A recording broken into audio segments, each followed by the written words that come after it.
inhliziyo zethu, ingqondo zethu uNkulunkulu wethu ogcwele, egameni likaJesu Kristu elinamandla. Baba wethu onamandla, siza kuwe ebusuku, uNkulunkulu wethu omuhle, sifisa ukuzwa ukukhulumisana nokuphila kwethu one-again, egameni likaJesu Kristu waseNazaretha. Siza loyana, siza naloyana, siza naloyana. uNkulunkulu wethu onamandla, kuliqiniso waze kujuleni kwenhliziyo zethu. Lapha leya nhliziyo ephukileyo, feza lesa sidingo. uNkulunkulu wethu onamandla onke, siyabonga nasebusuku egameni likaJesu, Mntwana wakho sazonga uNkulunkulu wethu onamandla, ukusipha imeseji evela kuwe. Siyakukhulekela uNkulunkulu wethu omuhle, akhuluma izwi lakho njengoba linjalo. Babona amandla kungenzeka ejwayeleke amehlweni ethu. Siyabonga uNkulunkulu wethu onamandla, kodwa azokusho namuhla akujwayelekile ngoba kuliqiniso izwi lakho alijwayeleki. Siyathandaza ebusuku egameni likaJesu, senzele umusa-ke thina sonke esikule ndawo uNkulunkulu wethu ogcwele, esingene siyikho. Nkosi yami, singaphumi siyikho, kunalokho siphume sehluke kakhulu. uNkulunkulu wethu onamandla onke, gcwalisa Baba wethu onamandla, gcwalisa izwi lakho emqondokozweni wethu uNkulunkulu omuhle. Singagcini ngokulizwa uNkulunkulu ogcwele, siyakukhulekela lokho kakhulu, kodwa sithi mase silizwile silenze. Singabantwana bakho uNkulunkulu ogcwele, thatha udumo lonke ilungo lwakho egameni likaJesu.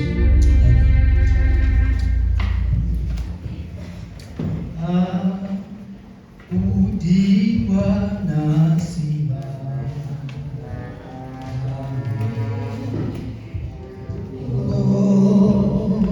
Jesu lilanga, udikwa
yakhe. So ngiyambonga uNkulunkulu emuhle empilweni yami angenzela wona. Ngibingelele umfundisi wethu, umholi wethu uBamncele, ngibingelele noma phaso ibandla kanye noma umbutho ubafethu bethu, indodana bethu, ngibabingelela egameni likaJesu Kristu. Amen. So ngingene kahle siphuma kwi-item yokuqala sikhuluma ngomkhuleko. So ngibonga kakhulu uNkulunkulu ukuthi uyihlele kahle lento leyo, ukuthi itopic namhlanje sikhuluma ngayo engiyiphathele yona ukuhlakanipha nokuqonda. Ngiyacabanga ukuthi sonke siphethe amapeni ngoba lesho umphathi ukuthi abantu bababhale phansi ukuze bazokukhumbula lokhu noma sebesekhaya bakwazi ukurevise ukuthi babuyele bheke ukuthi konje ikuphi umphakathi esuphethe umhla ka-20 kumgqibelo kade ushiwo enkonzweni kanti sinawo yabasho, ngoba kuhle ukurekhoda ukuze uzokwazi nawe ukwazi ukuhamba ngendlela ukuthi uma usubheke emuva ubheke ukuthi uNkulunkulu ungisuse la ngaze ngafika la. So ngiyacabanga ukuthi sonke right. So sinamhlanje ngoba ngisho itopic esokhuluma ngayo ukuhlakanipha nokuqonda. Ngithokoza kakhulu enhlizweni yami uma umfundisi ekhuluma ngomkhuleko, ngoba umkhuleko ila ungena khona impela, ngoba singawubeka kuyinto ephezulu umkhuleko, silandele ngokuhlakanipha nokuqonda, ngoba konke lokho uma umfundisi ekhuluma ngakho kuyadinga ukuhlakanipha nokuqonda. So ngaphansi kokuhlakanipha kuzovela itopic engaphansi kwayo ukuthi ukulalela nokuthula. Mase siya ngale eqondeni ukuthi sidinga ini isibindi, inhlonipho nokuthembeka kuNkulunkulu. So izwi esizovula njengamanje sizovula uJakobe 1 uverse 5, siye kuJakobe, siye kuJohane siye kwabaseFesu 5, siqale kuverse 6 siya ku10, then bese sigcina futhi ngoJakobe 3 kuqala ku13 kuya ku18.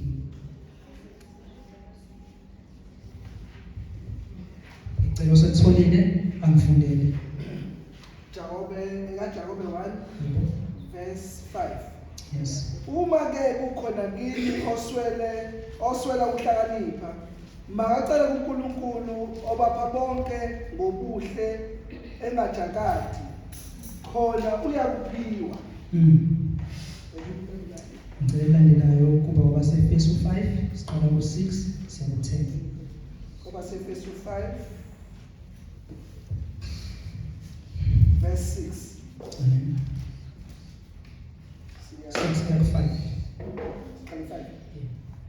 KwaMashu 5 siqala 6 siya ku10. Masingakhohliswa muntu ngamazwi ayize, ngokuba ngenxa lezo zinto ulaka lukaNkulunkulu lwehlela phezu kwabantwana bongalaleli. Ngakho ke ningabi ngabahlanganela nabo, ngokuba kade lalingubumnyama kepha manje ngukukhanya enkosini. Hambani njengabantwana bokukhanya, ngokuba izithelo zokukhanya zisebuhleni bonke nasekulungeni naseqinisweni. Nihlole ukuthi kuyini okuthandela enkosini, ningahlanganeli imisebenzi yobumnyama engenazithelo, kepha kunalokho niyidalule. Then bese uba uJakobe 3 sikwele khona siqala 13 siya 18. Jakobe 3. Yes.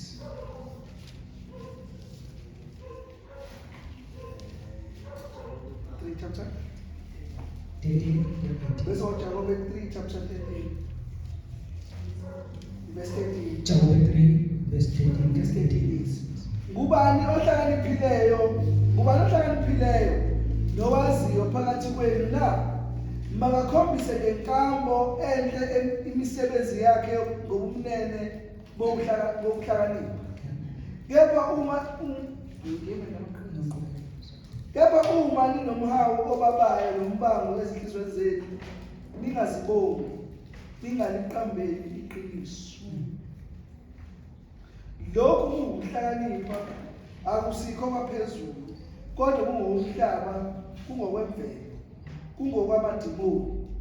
Ngokuba lapho kukhona umhawu nombango, kukhona isiyaluyalu nezenzo zonke ezimbi. Kepha ukuhlakanipha okwaphezulu okokuqala kokumhlophe ande ukuba kube nokuthula nokuva nokulalela kugcwele isihawu nezithelo ezinhle akunakungabaza akunakuzenzisa kepha isithelo sokulunga sihlwanyelwa ngokuthula kubo abakwenzayo ukuthula.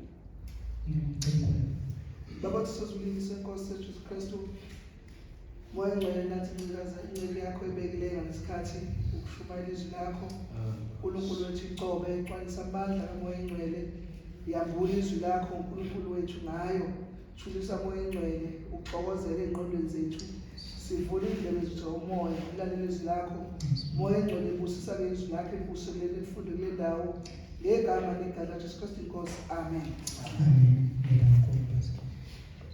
Ngithe itopic ezomhlanje ukukhuluma ngokuhlakanipha.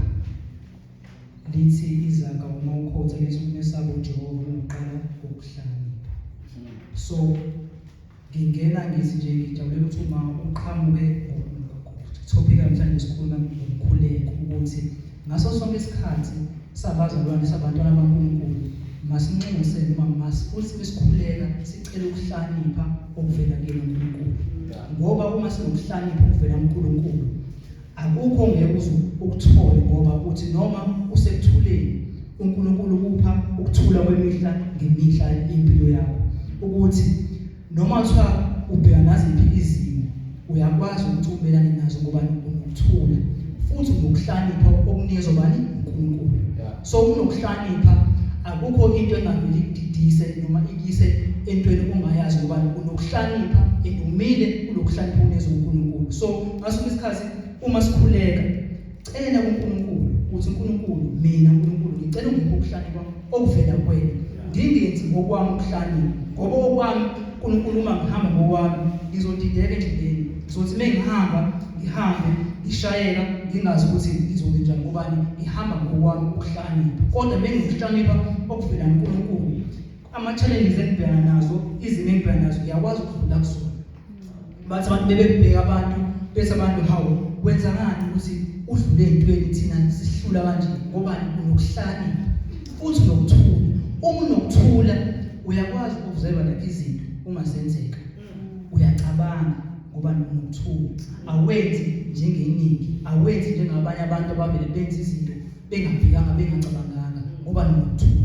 Uma ukuthula kukhona uyacabanga ubheka ukuthi uNkulunkulu Baba ungiphile ukuhlakanipha iyiphi into engingayenza uNkulunkulu ngoba ungiphile ukuhlakanipha nami uNkulunkulu ukunezile wonke amathuluzi ukuthi wasebenzise phela ngoba umntwana kaNkulunkulu sebenzisa lokhu ukuhlakanipha kunezwe uNkulunkulu uzokwazi ukuthi empilweni yakho ukwazi ukuthi konke obheka ukwazi ukudlula kubona.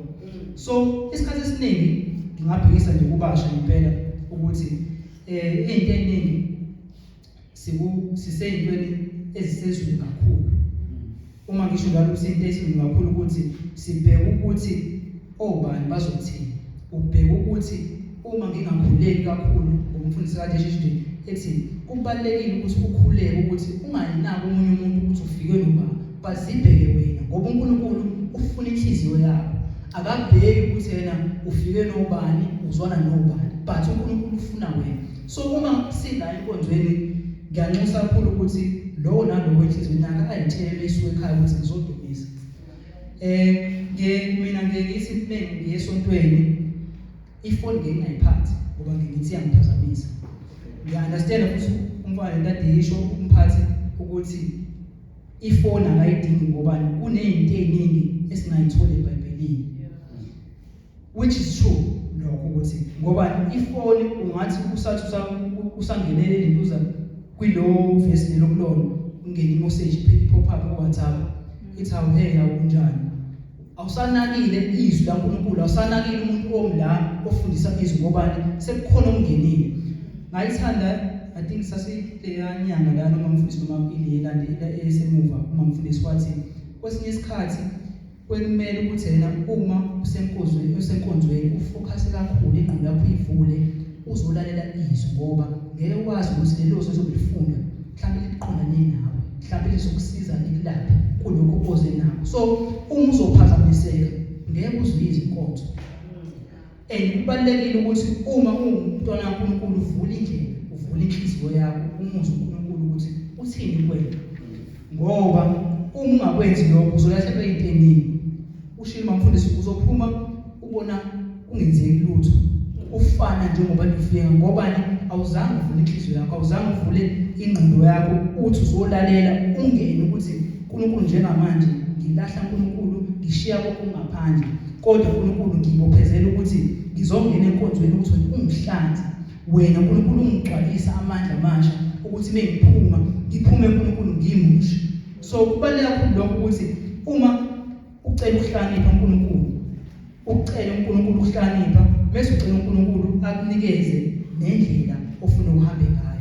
Ngoba uma ungakwenzi lokho ungayithola usuhamba wedwa uNkulunkulu engasekho kuwena. So ngasoke isikhathi masithi mesikhuleke singaqali ukuthi Nkosi ngicela ungiphe umsebenzi, Nkosi uyakwazi uNkulunkulu engidingayo, Nkosi ngikhulekela uma, Nkosi ngikhulela abazalwane bethu, but khuluma ngawe. Ngoba kubalulekile ukuthi uqale uyihlanze, uyiveze wena ukuthi Nkosi uyangazi ukuthi ngubani, Nkosi uyazazi izono zami, uyangazi ukuthi nginjani. Ngoba iningi lethu siyakhonza kodwa sinezimo amadimoni esilwa nawo awethu, not abanye abantu awethu. So okudinga ukuthi wakhulekele day and day ukuthi Nkosi uyangazi ukuthi unjabulo uNkulunkulu nginenkanuko esemhlabeni. Kodwa uNkulunkulu kule nkanuko kuyona ngenzela umuso ukuthi uNkulunkulu wena ukwazi ukungibopha kuyona ukuthi ingaveli kodwa ngikwazi ukuzwa wena, ngikwazi ukuxhumana nawe. So kubalulekile ukuthi mokhuleka ukuthi khuleka ukuhlakanipha mase uvule inhliziyo yakho ukuthi uNkulunkulu kulokuhlakanipha ngidinga kuwena, ngidinga ukuthi uNkulunkulu uqale lokho kwakho ugcine lokho kwakho, ukuthi uvele kwakho kube phezulu okwami kwehle ngezansi. Ngoba uma kwakho kuzoba ngaphezulu kwaNkulunkulu uzophambuka endlini kaNkulunkulu, uzongayibona uphumelele empilweni yakho, uzofuna izinto uNkulunkulu uthi uNkulunkulu ngicela ukuthi nokuthi kungenzeki, kanti wena obophile izinto, wena obophe ukuthi uNkulunkulu angezi kuwena, uNkulunkulu angehli kuwena ngendlela ngobani inhliziyo yakho ayikho yinhle. Ukuthula kwakho akukuthula, uyaxokozela wena empilweni yakho, awuzazi ukuthi ukephi. Akufuneki umzalwane oxamalazile, but imentele yodwa ukuze into zakho zizoluka uNkulunkulu. So cela uNkulunkulu emkhulekweni wakho, but ekhuluma umkhuleko ukuthi umkhuleko upowerful. Ngokukhuleka siyaphila ngokukhuleka. So ucela ukuhlakanipha uNkulunkulu mase uyalalela uNkulunkulu, ngoba kuhle ukulalela ukuthi ngoba umfundisi lesiza la sizokhulekela, sikhulekela ukuthi sizokhuleka ukuthi mase uNkulunkulu ngesikhathi esithize khuleka. Mangabe khona okuphazamisayo, mangabe khona izinto wena oyibeka uqala noNkulunkulu, ngoba uNkulunkulu wethu unesikhwele bazalwane. Umbeka phambili kwezinye izinto uba nesikhwele.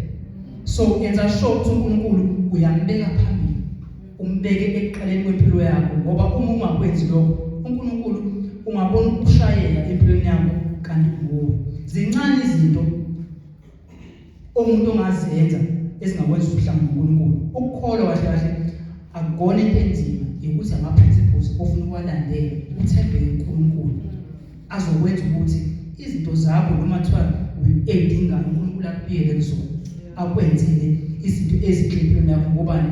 Uthembekile kuyena uNkulunkulu, uhlezi kuyena, uzinzile kuyena. Hayi ukuthi umukha phezulu, but uyizinze kuyena uNkulunkulu, ukuthi uNkulunkulu ngoba ngizinza wena nginikela kuwena ukuthi impilo yami iphathwe kuwe, not iphathwe yimina ngila emhlabeni.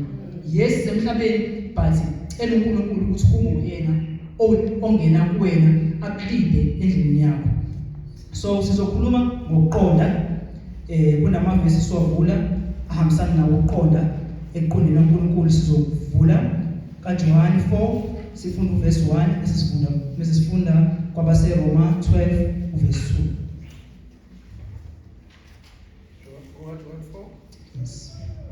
Verse 1 bese kuba kwabaseRoma 12 verse 2 kaJohane 4 verse 1 kwabaseRoma 12 verse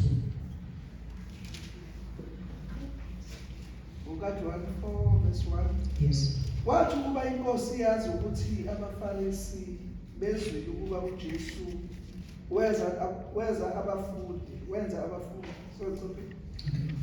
Kwathi ukuba inkosi yazi ukuthi abaFarisi bezwile ukuba uJesu wenza abafundi, ebhaphathisa abaningi kunoJohane, ingani uJesu uqobo kabhaphathisanga, kodwa kwakubhabhadiswa abafundi bakhe yamuka eJudiya yaphindela eGalile. Then bese kuba kwabaseRoma 12 verse 2. Verse 12 verse Verse 2. waseRoma 12 verse 2. Ningalingisi lelizwe kodwa liguqulwe isimo ngokwenziwa ibentsha ingqondo yenu ukuze nibe nokuhlolisisa okuyintando kaNkulunkulu okuhle nokuthandekayo nokupheleleyo. Listen, verse 1, lisinga